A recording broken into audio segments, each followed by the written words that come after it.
안녕하십니까. 불교학개론 6권에서 12권 제130회차 서일보입니다. 오늘은 아침 송주 가운데 장엄연불 미타인행 48원 48가지 원 가운데 37번째 천인경례원서부터 살펴보는데요. 본론으로 들어가기 전에 여러분들 개송 하나 살펴볼까요? 합장들 하시고요. 일승 교중 소설자는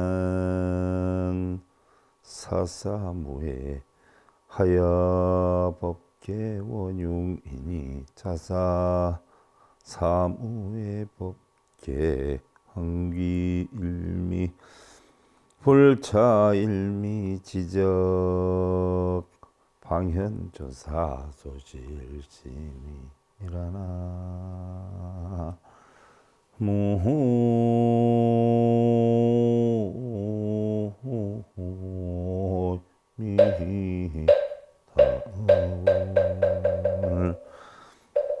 일승교에서 설명하는 바는 사사무의 법계 원융이니 그랬어요.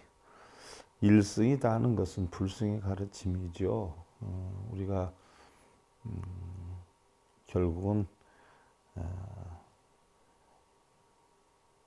성문, 연각승, 보살승, 삼승이 전부 하나로 돌아간단 말이죠. 불승으로. 그래서 그 불승으로 돌아간 하나를 일승이라 표현을 하는데, 일승으로 돌아가는 가르침에는 사사무해가 법계 원흉이다라고 했어요. 세상 모든 것에 걸림이 하나도 없고 다 이론으로 돌아가니 이 사사무해 법계는 바야흐로 한맛으로 돌아간다. 이 한맛의 자취까지를 떨어버려야지만 즉 한맛으로 돌아가는데 한맛의 자취까지 떨어버려야 바로 조사가 보이신 일심이 되느니라라고 했어요.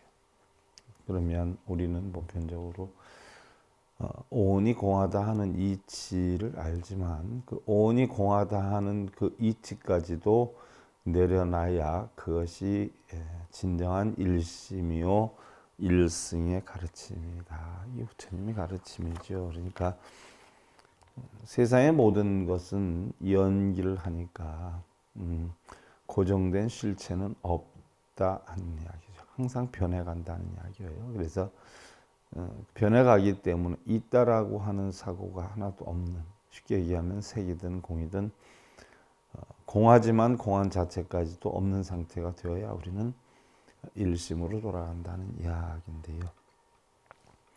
아미타 부처님이 되신 법장비구가 48가지 원을 세워서 부처가 됐다라고 했어요. 세자재 왕렬의시. 그러면 우리가 그 48가지 원이 무엇이었는지 지금 살펴보는 과정에 있는데, 오늘이 이제 37번째에서부터 하는 천인경례원, 수의수념원, 자생심정원, 수연불찰원 해서 천인들이 공경하고 생각 따라 옷을 입고 청정 쾌락 누려지며 나무에서 부처를 보리라 라고 해 있는데, 이게 과연 무슨 뜻이냐 하는 이야기. 천인경례원이다 라고 하는 것은 천인들이 다 공경을 한다 하는 이야기예요. 천인들이 공경하기를 서원을 하고, 만약 제가 부처될 때 법장비구가 시방세계에 무량하고 불가사의한 모든 불국토의 천인과 사람들이 제 이름을 듣고 오체를 투지해서 머리 숙여 예배하고 환희심을 내어 믿고 좋아하며 보살행을 닦음에도 불구하고 천인과 사람들이 공경하지 않는다면 저는 차라리 부처가 되지 않겠습니다라고 했어요. 법장비구가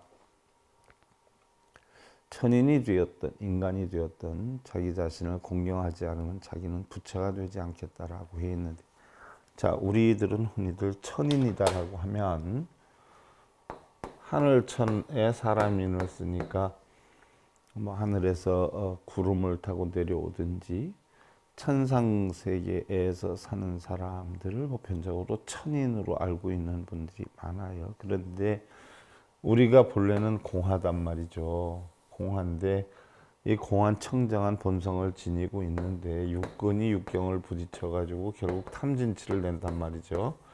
탐진치를 내서 업을 만드는데 보편적으로 우리가 업을 만들어서 육도윤회를 한다라고 하는데, 육도윤회를 한다라고 하면 흔히들 우리는 천상, 또 수라, 또 인간, 이게 천상이죠. 천인이란 말이에요.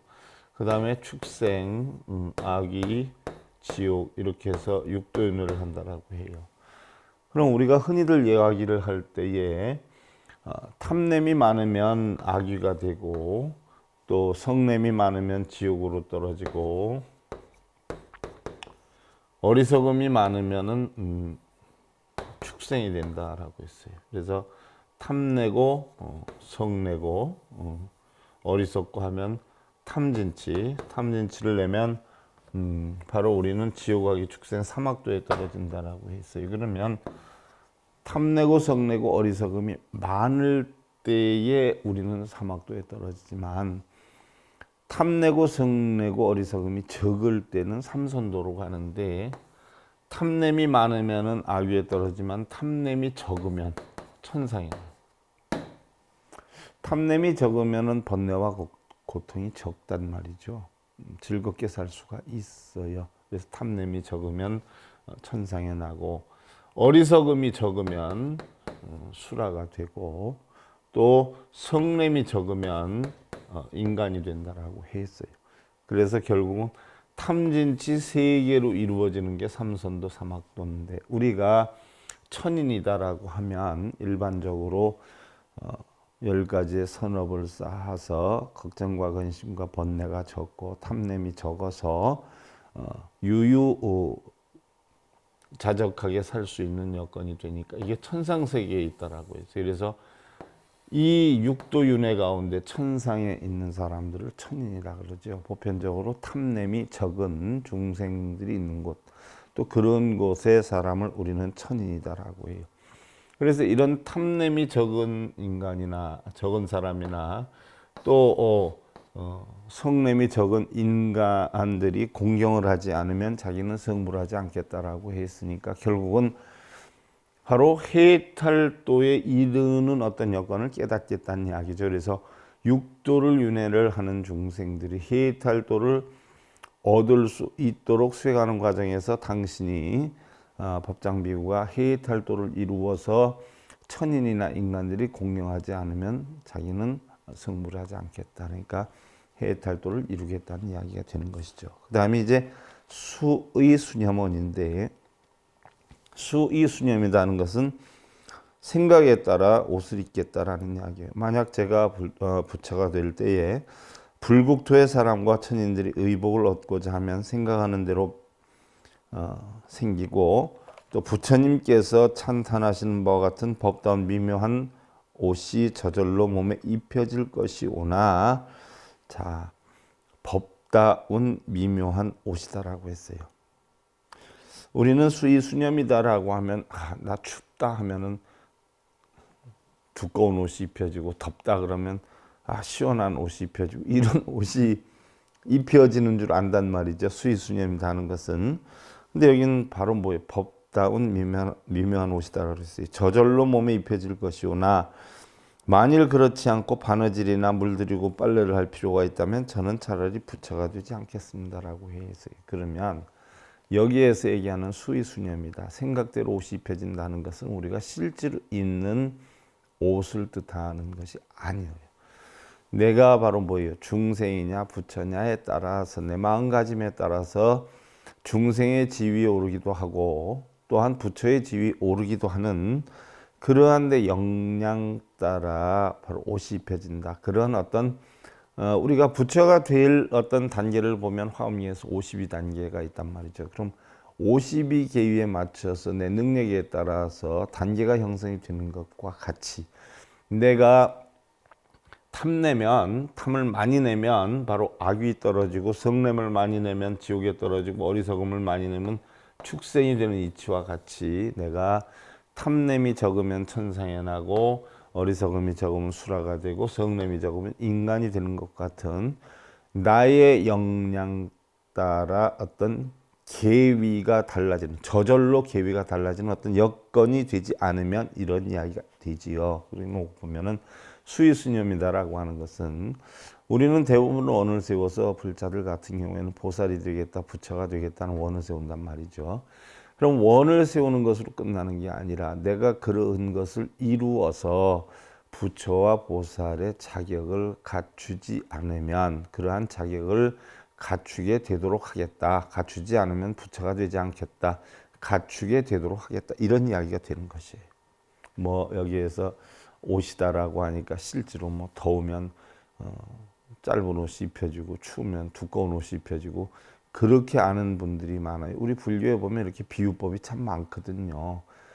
이러한 비유나 방편법이 엄청 많은데 경전에 있는 글자 그대로 인식하는 경우가 많다 보니까 해설이 잘못돼서 지금 불교 수행하는 분들이 엉뚱한 수행을 하는 분들이 적지 않단 말이죠. 그래서 바른 법을 알아야 된다는 이야기. 그 다음에 이제 자생심정원이다는 이야기예요. 청정쾌락 누려지기를 소원을 하고 만약 제가 부처될 때 시방세계 무량하고 불가사의한 모든 불국토의 천인과 사람들이 누리는 상쾌한 즐거움이 모든 번뇌를 여인 비구들과 같지 않으면 저는 차라리 부처가 되지 않겠습니다 라고 했어요. 자, 비구가 되지 않으면 부처가 되지 않겠다라고 했어요. 늘 여러분들 뭐 스님들 하면 남자 스님을 비구 스님, 여자 스님을 비구니 스님 이렇게 표현을 한단 말이죠. 그런데 여기에서 모든 번뇌를 여인 비구들과 같지 않으면 이라라고 했어요. 그러면 왜 비구, 비구니가 있는데 비구들을 갖다 이야기를 했겠냐. 그러면 머리를 깎으면 다 비구가 되느냐. 여러분들 그걸 분명히 알아야 돼요. 자생심정이에요. 청정 쾌락을 누려지기를 소원하는데 스스로 마음을 뭐요?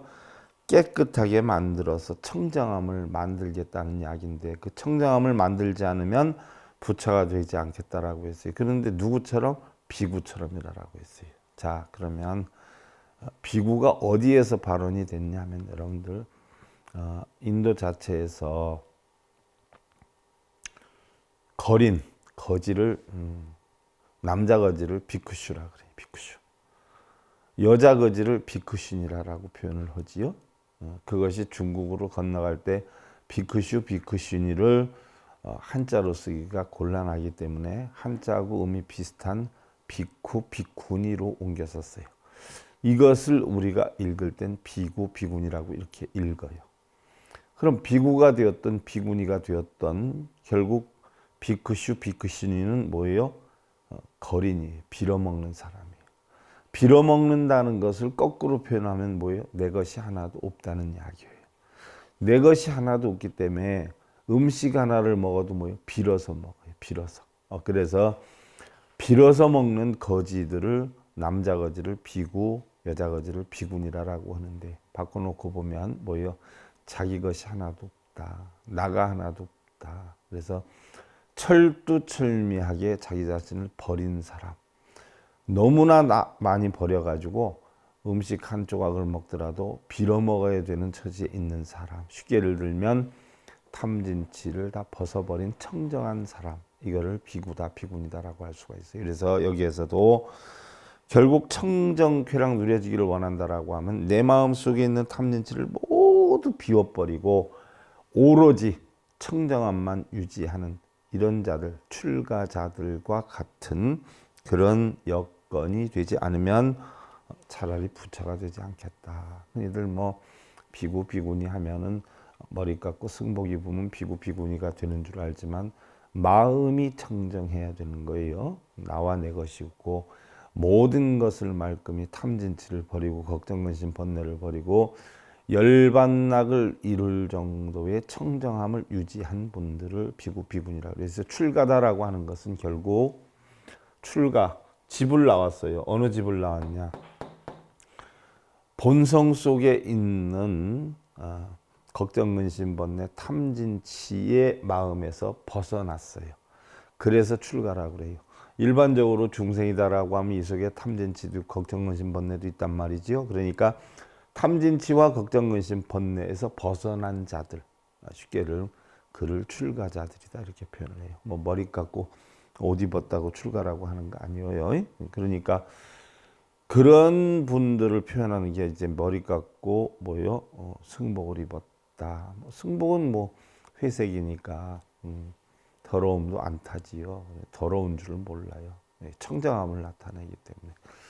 또 머리로 깎았지요. 또 머리를 뭐 이렇게 모양을 내려고 할 필요가 없어요. 그래서 우리는 일반적으로 스님들은 머리를 무명초라라고 하지 않아요. 그래서 무명의 번뇌를 다 없애고 때 타지 않는 청정한 옷, 이것을 승복이라 표현을 하는데, 바로 뭐 머리만 깎고 승복을 입은 게 아니라 마음까지도 그런 청정함을 가진 분들이 비구 비구니라 그런 여건을 만들지 않으면 성불하지 않겠다는 얘기.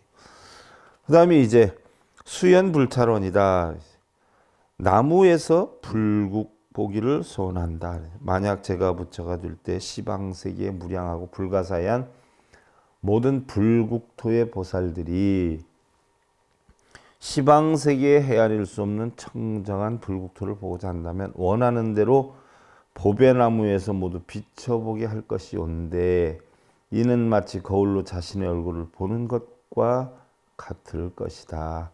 그러나 만일 이와 같이 되지 않는다면 저는 차라리 부처가 되지 않겠다라고 했어요. 그러면 수연불찰월이라 하는 이야기의 수연, 결국 부처님의 모습이 나타나는데 어디에서 나타나느냐? 부처님이 깨달음을 어디에서 얻으셨죠?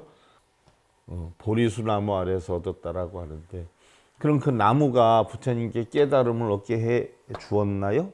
그건 아니지 않아요. 그런데 왜 깨달음을 얻은 나무라고 표현을 할까요? 자, 여러분들 흔히들 그런 이야기 해요. 뭐요? 개 눈에는 뭐만 보여요? 어디 뭐 외국을 간다 하더라도 뭐 예를 들어서 대통령께서 각 부처장관이나 기업인들을 다 이렇게 데리고서는 외국 방문을 하는 경우가 많아요. 왜 그러느냐 하면 자기의 어떤 직업 따라 직분 따라 보는 관점이 다르기 때문에 그렇죠. 뭐 언젠가도 얘기했지만 똑같은 산을 보더라도 어떻게 돼요? 부동산에 관계하는 분들이 산을 보면은 저 산을 사고 팔면 이득이 있겠다 없겠다, 앞으로 뭐 저 산을 사놓으면 땅값이 오르겠다 떨어지겠다, 이런 걸 많이 볼 테고요. 또 장례업장 하는 분들이 보면 산소로 쓰면 명당짜리다 아니다 뭐 이런 걸 볼 테고요. 또 뭐 소를 키우는 사람이 볼 때는 저 산은 목장으로서의 가치성이 있다 없다 이런 걸 볼 것이고요. 보는 관점이 다 다르다는 이야기죠. 그러면 부처의 마음으로 세상을 보면 어떻게 돼요? 다 부처의 모습으로 보여요. 중생의 마음으로 세상을 보면 어떻게 돼요? 다 중생의 마음으로 보이죠. 그래서 결국 청정한 불국토의 세계를 보고자 하면 원하는 대로 보배나무에서 모두 비춰보게 할 것이다. 이 보배나무는 어디를 뜻하느냐? 바로 마음을 뜻해요. 마음을. 세상의 모든 청정한 불국토는 어디에 있냐면 실제로 불국토가 청정해서 청정하게 보이는 게 아니라 내 마음이 청정하기 때문에 청정한 불국토가 보이는 거예요. 뭐 일례를 하나 들어서 사람들은 어떤 비유를 해도 자기 마음에 있는 것과 같은 비유를 해요.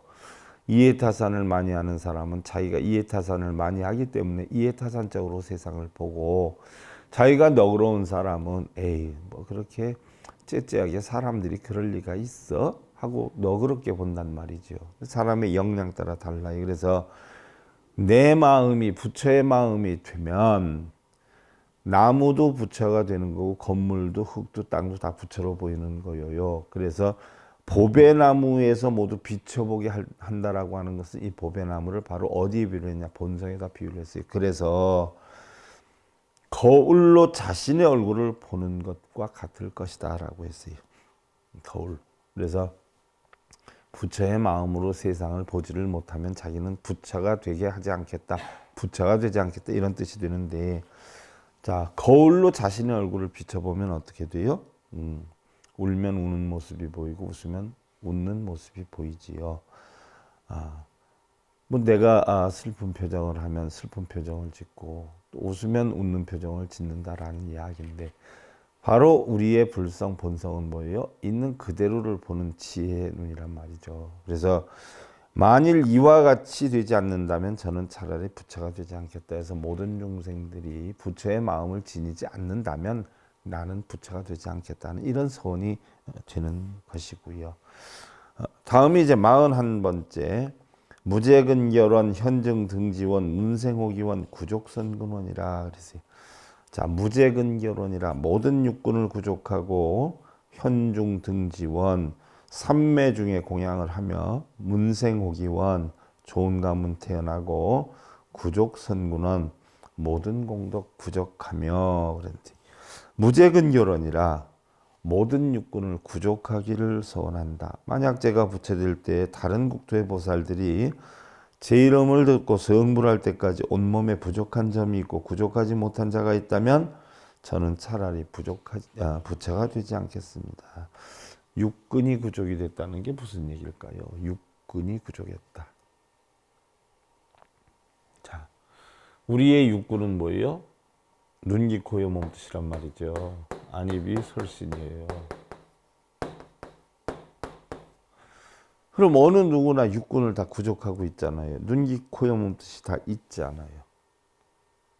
그러면 육근을 구족했다는 것은 결국 육근이 다 만족하게 됐다는 이야기예요. 만족하게 됐다는 것은 눈, 귀, 코, 여, 몸, 뜻으로 인해서 탐진치를 내는 마음이 없어졌다는 이야기예요. 자, 눈, 귀, 코, 여, 몸 뜻이 탐진치를 내니까 우리는 뭐예요? 여섯 도적이라 그래서 육적이라 그런단 말이죠. 그러면 눈, 귀, 코, 여, 몸 뜻이 구족한다라고 하는 것은 눈, 귀, 코, 여, 몸 뜻을 인해서 탐진치에 의한 번뇌망상이 없어진 상태. 쉽게 들면 열반한 상태. 우리가 보편적으로 육근이 육경을 부딪혀가지고 탐진치를 내서 업이 형성이 된다라고 했는데 그러면 탐진치는 뭐로 없앤다? 바로 우리가 개정해로 없앤다라고 했어요. 그래서 개정해로 인해서 탐진치를 없앤다라고 할 때 우리는 개정해를 닦는 걸 닦는다라고 하고 탐진치를 없애는 걸 끊는다라고 했어요. 그럼 육근을 구족한다라고 하면 우리가 반야심경에서 어떻게 돼요? 마반야 바라밀다 심경이라고 했어요. 마 큰 반야 지혜로 어떤 지혜? 오온이 공한 지혜로 바라밀다. 저 언덕에 이르는 핵심적인 마음의 말씀 이렇게 된단 말이죠. 그럼 저 언덕에 이른다라고 하는 것은 뭐예요? 바로 피안과 차안과 피안인데 피안의 언덕은 바로 뭐예요? 극락의 언덕, 열반의 언덕이에요. 그럼 피안으로 오르려고 하면 육바라밀을 해야 된다라고 했어요. 바라밀다. 바라밀로 이른다라고 했어요. 그럼 바라밀은 뭐냐? 눈, 귀, 코, 여, 몸 뜻의 탐진치를 전부 없애는 그런 이치를 터득한 것을 바라밀이라고 그래요. 그래서 우리가 그럼 육군 구족을 어떻게 하느냐? 보시, 지계, 인요, 정진, 선정, 반야. 육바라밀을 이렇게 표현한단 말이죠. 그러니까 육바라밀의 보시, 지계, 인욕, 정진, 선정, 반야바라밀인데 보시바라밀이라는 것은 우리는 뭐 베푼다 이렇게 표현을 하는데 사실은 물론 베푸는 것도 베푸는 거지만 베푸는 건 가장 하급, 가장 하근기의 근원이지요. 그러면 보시를 왜 하느냐? 우리가 눈으로 보면 어떻게 돼요? 보는 대로 갖고 싶고 있고 싶고 누리고 싶고 이렇단 말이죠. 그럼 눈으로 봐가지고 눈으로 본 것에 대한 탐진치나 그러한 마음이 형성이 돼서 마음이 심란한 여건이 형성이 되면 결국 바라밀을 못해요. 그러니까 남의 것을 얻거나 빼앗거나 차지하는 마음이 생길까봐 차라리 얻기보다 주는 마음을 키워라. 내 것은 없으니까 혹시 하나라도 있으면 다 주어라. 내 것을 챙길 생각하지 말아라 해가지고 결국 보시라고 하는 것이 생긴 거예요. 물론 우리는 뭐 제십 없이 무해시다 있다라고 하지만 예를 들어서 내가 어떠한 마음에 대한 탐욕심, 눈으로 본 거에 대한 갖고 싶다, 누리고 싶다, 차지하고 싶다는 마음이 없다라고 한다면 구태여 보시라고 하는 것도 할 필요가 없어요. 그래서 보시바라밀은 눈으로 일어나는 탐진치를 없애기 위한 방편으로 하는 것이고 지게다 하는 것은 귀, 코, 혀, 몸 뜻으로 또 인욕, 정진, 선정, 반야 지게다 하는 것은 귀로 듣고 내가 화를 내고 좋아하고 하니까 자기의 본분을 지키는 것이 지게요. 인욕은 코로 내가 이것저것 분별을 해가지고 문제를 일으키니까 참는 거를 바탕으로 해서 탐진치를 없애는 것이고, 혀는 말 때문에 문제가 되는데 내가 말을 하려면 부처님 진리를 설하고 상대방에게 힘과 용기 있는 말을 차라리 해서 어떤 말에 대한 내 탐진치를 없애는 그런 수행을 하는 것이고, 몸은 항상 움직여서 문제가 되니까 함부로 움직이지 않고 시비문략집착에 끌려다니지 않는 선정으로 해서 다스리고, 뜻이다라고 하는 것은 오온이 공한 이치를 터득해서 해라 해서 육바라밀을 구족해라 하는 이야기. 이 이치를 완전히 육바라밀을 하게 되면 눈, 귀, 코, 몸뜻으로 인해서 형성되는 모든 것에 걸림이 하나도 없어지죠.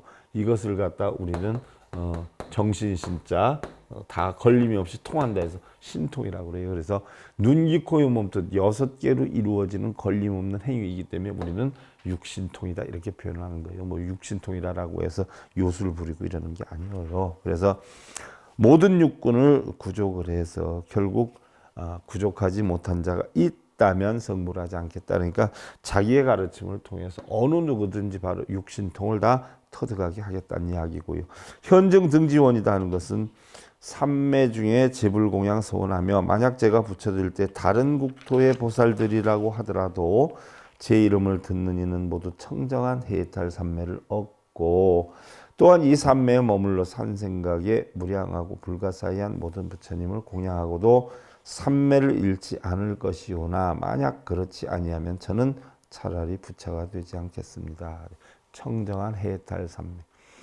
해탈이라고 하는 것은요, 벗어나는 거죠. 뭐 우리가 하루 일상생활에서 벗어나는 걸 일탈이라고 그래요. 일탈. 배고픔에서 벗어나는 걸 배고픔 해탈, 돈에서 벗어나는 걸 돈 해탈, 부부싸움에서 벗어나는 걸 우리는 싸움 해탈. 해탈은 벗어나는 거예요. 그러면 모두 청정해서 결국 모든 탐진치와 걱정, 근심, 번뇌에서 벗어나는 자체를 청정한 삼매라고 하는데, 청정한 해탈 삼매라 그러는데, 우리가 법화악경을 공부를 하면서 해탈의 이치를 배웠다라고 하면은 우리는 법화 해탈 삼매. 천수경을 공부하면서 천수경을 통해서 내가 해탈하는 이치를 깨달았다라고 하면 천수해탈 삼매. 삼매다 하는 것은 요동하지 않는 자체를 뜻하지 않아요. 요동하지 않아요. 어떠한 일이 있어도. 뭐 집에서 밥 먹으라 하는데도 뭐 게임에 빠져 있으면 그건 게임 삼매. 뭐 아버지가 고스톱에 빠져 있으면 고스톱 삼매. 뭐 오락에 빠져 있으면 오락 삼매. 공부에 빠져 있으면 공부 삼매. 그런데 어떤 삼매에 빠졌느냐? 탐진치, 걱정, 근심, 번뇌를 모두 벗어난 청정한 삼매에 빠졌다. 이것은 결국은 뭐예요? 부처가 됐다는 이야기예요. 그래서 그러한 여건이 되지 않으면 설령 어떻게 돼요? 자기하고 관계없는 다른 중생들 역시도 자기의 이름을 듣고 그러한 해탈삼매에, 청정한 해탈삼매에 빠지지 않는다면 자기는 부처되지 않겠다. 그러니까 자기하고 모든 인연되는 모든 중생들에게 오온이 공한 이치를 다 가르쳐서 걱정, 근심, 번뇌에서 벗어나는 그런 해탈 경계 이렇게 하겠다는 이야기지요. 그 다음에 이제 43번째로 문생호기원이에요. 문생호기원. 자, 문생호기원이다 하는 것은요, 좋은 가문 태어나기를 소원하고, 만약 제가 부처될 때 다른 국토의 보살들이 제 이름을 듣고도 수명이 다한 후에 존귀한 집안에 태어나지 못한다면 저는 차라리 부처가 되지 않겠습니다. 존귀한 집안이 나오니까 다들 뭐 금수저, 뭐 은수저, 흑수저 가운데 금수저로 태어나게 하지 않으면 부처되지 않겠다. 이런 어떤 역량의 생각을 하는 분들이 또 계세요. 다 일반적인 속가의 생각대로 한단 말이죠. 그러면 문생 호기원이 좋은 가문은 어떤 가문이에요? 결국은 우리 불교에서 나쁜 가문은 중생의 가문이고 좋은 가문은 뭐예요? 부처의 가문이에요. 부처의 가문. 그럼 좋은 가문에 태어나지 않으면 부처되지 않겠다라고 했는데, 그 좋은 가문이 예를 들어서 우리가 여러분들 돌아가신 분들 극락생활하고 천도제 지내지 않아요? 그러면 천도제는 왜 지내느냐 하면 우리가 살아있어도 탐진치를 내어서 결국 육도윤회를 해요. 그럼 탐진치를 내면은 우리는 결국 해탈하지를 못한단 말이죠. 열반하지를 못해요. 그래서 우리 불가에서도 3계 28천이라고 하지 않아요? 욕계는 탐욕의 세계고 색계는 성냄의 세계고 무색계는 어리석음의 세계인데 욕계가 6천, 색계 18천, 무색계 4천이란 말이죠. 그럼 욕계 6천을 일지로 보고 색계 18천을 사지로 보고 무색계 4천을 사지로 봐요. 그럼 이게 3계 구지잖아. 1, 4, 4. 그러면 3계가 구지인데 이것을 총합하면 28천이에요. 28천이 구지인데 이 구지를 다시 9천이라고 해요. 그래서 영가님들이 어떻게 죽으면 한이 많아서 9천을 떠돈다 이러는데 그 한이 무슨 한일까요? 여러분 따져보세요. 탐진치 세계에서 탐진치의 세계에서 한이 있다. 바로 뭐예요? 탐진치가 있다는 얘기예요. 탐진치. 그러면 3계 28천, 9천이에요. 9천을 떠나지 못한다라고 하는 것은 영가가 돌아가셨는데도 탐진치를 뭐예요? 버리질 못했다라고 하는 거죠. 이거를 9천을 헤맨다라고 해요. 그래서 우리가 천도제를 해주는 것은요. 그 영가님이 혹시 영혼이 있다면 물론 지수화풍으로 다 돌아가요. 우리 4대 육신은 흙과 또 물과 불기와 냄새로 다 없어져 가요. 우리의 마음은 뭐예요? 허공의 공기로 없어진단 말이죠. 그러니까 나라고 하는 인간이 죽었다라고 해서 나라고 하는 마음이 영혼이 보따리 싸갖고 다니질 않아요. 다 뿔뿔이 흩어져 버리잖아요. 흔적이 없어요. 없는 게 아니라 흔적이 없어져 찾지를 못해. 우리의 육신도 지수화풍이 돼서 어디로 갔는지 몰라 다 없어져요. 그래서 천도제 대상이 없지요. 근데 우리 인간의 무명한 인간이 생각할 때 혹시라도 그 지수화풍으로 없어진 곳이나 아니면 그 마음이 흐트러진 가운데도 탐진치의 업이 조금이라도 혹시 묻어 있으면 탐진치를 없애야 해탈을 하는데 묻어 있으면 해탈하지 못하니까 해탈하는 영역으로 극락에 이르게 하겠다 하는 것이 천도제예요. 그래서 천도제 내용을 보면 영가님들한테 어떻게 돼요? 부처님 가르침 전해가지고 탐진치를 끊으세요. 탐진치는 다 쓸데없는 겁니다. 이런 법문을 해주는 거거든요. 그냥 부르면 안 올까봐 음식 차려가지고 음식 먹으러 와서 이 법문을 들으세요. 부처님 가르침에 의하면 모두가 하나로 돌아가는데 결국 거기에는 불생물멸, 부증불감, 불구보쟁, 이치가 있고 다 하나에서 형성이 되는 거니까 혹시 탐진치가 있으면 버리세요. 이걸 가르쳐 주는 게 천도제거든요. 그래서 극락왕생하라는 거예요. 그럼 여기에 좋은 가문에 태어나려는 건 뭐예요? 바로 천도제 할 필요가 없는 그런 극락의 가문에 부처의 가문으로 태어나라는 거예요. 그러니까 깨달아라는 이야기죠. 그 다음에 무제근결혼이라 모든 공덕 구족하기를 소원하며 만약 제가 부처될 때 다른 국토의 보살들이 제 이름을 듣고 뛸 듯이 기뻐해서 보살행을 닦아 모든 공덕을 구족할 것이오나 만일 그렇지 못하면 저는 차라리 부처가 되지 않겠습니다. 근데 공덕에 대해서는요. 제가 다른 강의 시간에도 강의를 했어요.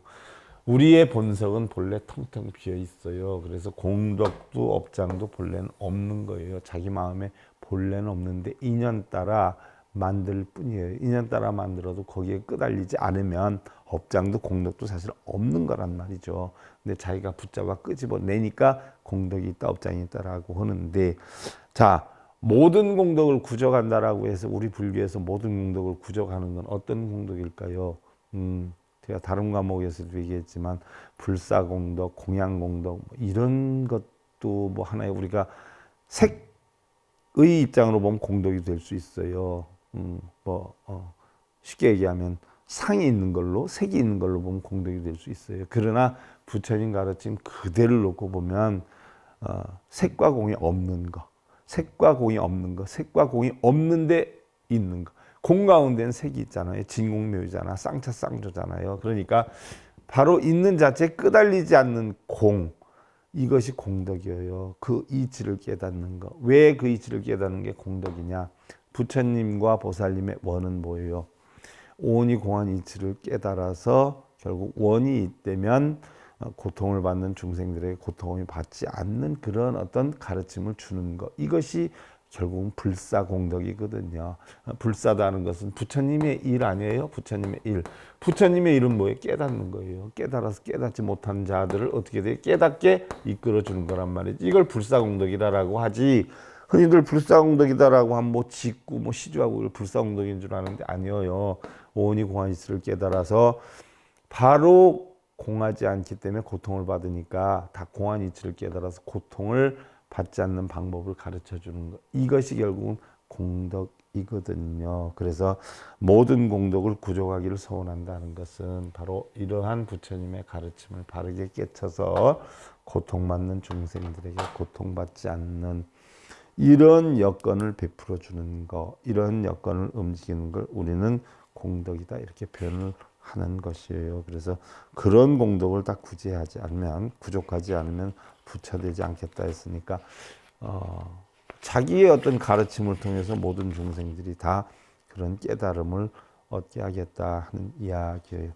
오늘은 뭐 여기까지 안 되겠네요. 자, 합장들 하시고요.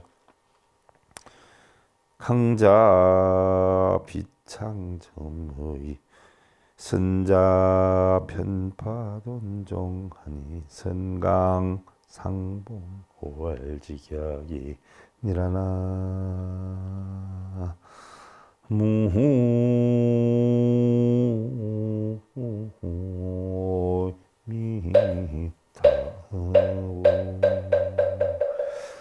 흔히들 이런 글을 읽은 사람이 문자는 아무것도 깨달을 것이 없으니까 참선만이 깨달음의 길이다 이런 표현을 하는 분들이 계세요. 예, 여기 뭐라고 했냐면 교리를 하는 사람은 오직 점차의 뜻을 드러내고 조금씩 조금씩 깨달음의 길로 가는 것이고 참선하는 사람은 오직 순식간에 깨침을 펴니 선과 교의 만남은 북쪽과 남쪽의 간격이니라라고 했어요. 교를 하는 사람은 점수가 되고 선을 한 사람은 도노돈수가 된다. 그러니까 교리에 대해서 하나도 알지도 못하면서 가부좌 틀고 있는 사람들이 많은데 가부좌 트는 자체가 선이 아니에요. 여러분들 그러니까 돈과 교를 한꺼번에 할 줄 알아야 돼. 돈과 교를. 교와 선을 한꺼번에 할 줄 알아야 돼. 선과 교를 구분하면 안 돼요. 선이 교이고 교가 바로 선이에요. 이거는 분별이거든요. 분별. 성철 큰 스님이 보조국사 진우스님이 도노 점수를 했다고 도노를 하면 점수가 어딨냐 해가지고 엄청 신랄하게 비판을 해놨지 않았어요. 그러나 분명한 것은 도노도 없는 거예요. 도노도. 성철 스님 주장하는 도노도 없어요. 돈수도 없어요. 냉정히 보면. 한번 깨치면 무슨 도노가 있고 돈수가 있겠어요. 깨치면 그만이지. 돈점이 없어요. 깨우치면은. 굳이 분별을 한다라고 하면 우리는 뭐 점원이 돈원이 돈순이 점순이 한다라고 하지만 분명한 것은 선과 교가 같이 형성이 됐을 때 깨달음으로 가는 지름길로 갈 수 있다. 선이 옳다라고 해서 가부좌만 들고 있어도 안 되고 교가 옳다라고 해서 글 쓰고 읽어서도 안 돼요. 글 쓰고 이때 마음을 깨달아야 되고 마음을 깨닫을 때 어떻게 돼요? 부처님의 가르침이 뭐였는가 하는 가르침을 또 깨달아야 되죠. 그래서 물론 마음을 깨달으면 전부 깨닫지만 그 마음 하나를 알기 위해서는 당연히 뭐예요? 교리가 뒷받침이 돼야 된다. 그래서 가장 빠른 깨달음의 길은 저는 선이 아니라 교라고 봐요. 교를 한 바탕 위에 선이 형성이 돼야 깨달음을 얻는 것이지 뭐 예를 들어서 불교 용어도 모르는데 가부좌만 들고 있으면 돼요? 도둑질하는 사람이 가부좌만 들고 있으면 깨닫나요? 마음속에는 탐진 지심이 간뜩 있어가지고 어떻게 하면 불자들한테 좀 빼앗아 갔나 이런 마음 갖고 있는 사람이 가부좌 들고 있으면 깨달아요? 공을? 아니죠. 부처님의 바른 불법을 통해서 바른 깨달음 여러분 얻으시기 기원 드리면서요. 불교학교론 6권에서 12권 제 130회차 서길봉이었습니다. 감사드립니다.